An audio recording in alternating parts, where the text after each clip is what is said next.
welcome to Inspired Organizer's Ultrawall Garage Storage System install video. This system can be used to fit just about any size bins lengthwise. Be sure to check the weight restrictions for each rail to make sure that all the bins stay secure. You'll need a power drill and a standard drill bit set to install this system, along with a basic ratchet and socket set. If you have a flat ceiling, you will also need a stud finder in order to locate the studs inside of the ceiling for the mounting brackets. The first step in the installation is to measure the distance between the studs that you'll be mounting the brackets to. You want to be accurate with your measurements to make sure that the rails mount correctly to the mounting brackets. Next, mark the mounting points for the bracket screws that will secure the mounting brackets to the studs. Make sure that your mounting points will allow the mounting brackets to sit no more than 110 centimeters from each other.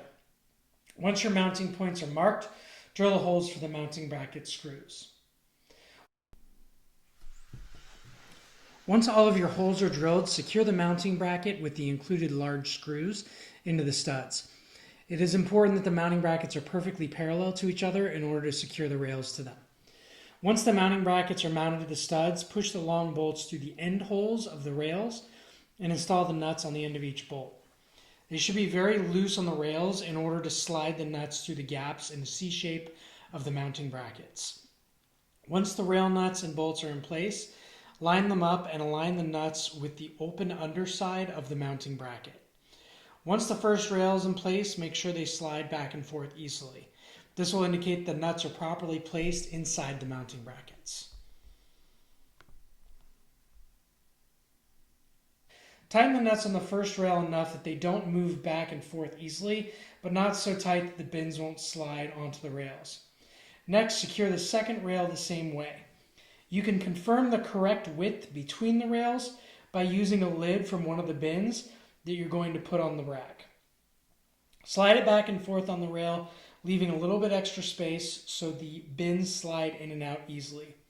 Repeat this step with the third rail. Once all three rails are in place, take an empty bin and slide it all the way down the rail to make sure it doesn't get hung up anywhere. If your bins have ridges on the top of the lids, like the HDX bins I'm using in this video, they might get hung up on the mounting brackets if the rail nuts are too tight. If this is the case, you can place extra washers between the nuts and the ceiling side of the mounting brackets. This will lower the rails enough for the bins to move freely. Just make sure that the nuts are tight again before placing bins on the rails. And your Ultrawall Garage storage system is complete. The system is a great way to get the bins off of the floor of your garage and use some of the space that is close to the ceiling that is unused. It's easy to access the bins when installed properly. They'll slide back and forth easily. Just make sure not to overload the bins to a point that they're difficult to put up and get down. For installation videos like this and more organization videos to show you how to organize any place in your home, click on the subscribe button below. And thanks for watching.